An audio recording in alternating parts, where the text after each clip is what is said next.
Hi guys, welcome back to Munni blogs. అందరు ఎలా ఉన్నారు? నేనైతే చాలా బాగున్నాను. చాలా రోజుల తర్వాత ఒక వాయిస్ ఓవర్ వీడియోతో నేను మీ ముందుకు వచ్చేసాను.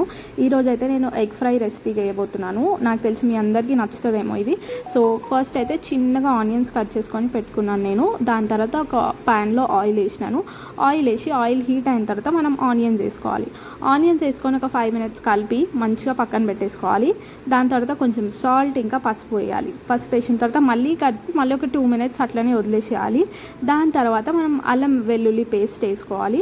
ఇంకా అల్లం వెల్లుల్లి పేస్ట్ వేసుకున్న తర్వాత పచ్చివాసన పోవాలంటారు కదా, సో అట్లా ఒక 2 to 5 minutes ఆగి దాని తర్వాత అందులో కరివేపాకు వేసినాను. కరివేపాకు వేసి మళ్ళీ ఇప్పుడు కారం వేయాలి కదా, బికాజ్ నేను పచ్చిమిర్చి యూజ్ చేయలేదు, సో కారం వేసుకున్నాను. మీకు ఇష్టమైతే పచ్చిమిర్చి కూడా వేసుకోవచ్చు మీరు. సో నేను కారం వేసుకున్నాను. దాని తర్వాత కొంచెం ధనియాల పొడి. సో ఇవన్నీ టేస్ట్కి తగ్గట్టు వేసుకోండి. సో నో క్వాంటిటీస్ అనమాట. నేను ర్యాండమ్గా చేస్తున్నాను. మంచిగా ఒక 5 minutes కలిపేసి ఇంకా పక్కన పెట్టాలి. మనకి ఈ కలర్ వస్తుంది.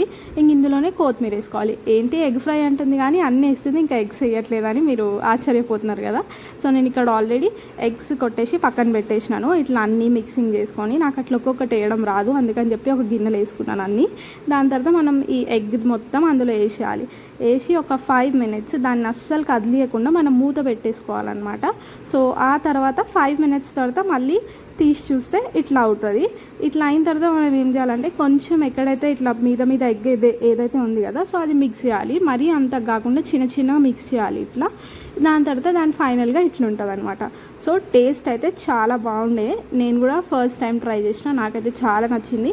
మా మమ్మీ నాకంటే బాగా చేస్తుంది, సో మా మమ్మీ లాగా ట్రై చేయాలని చెప్పేసి నేనైతే ఇది చేసినాను అనమాట. So yeah, this is the recipe. Tata, bye bye.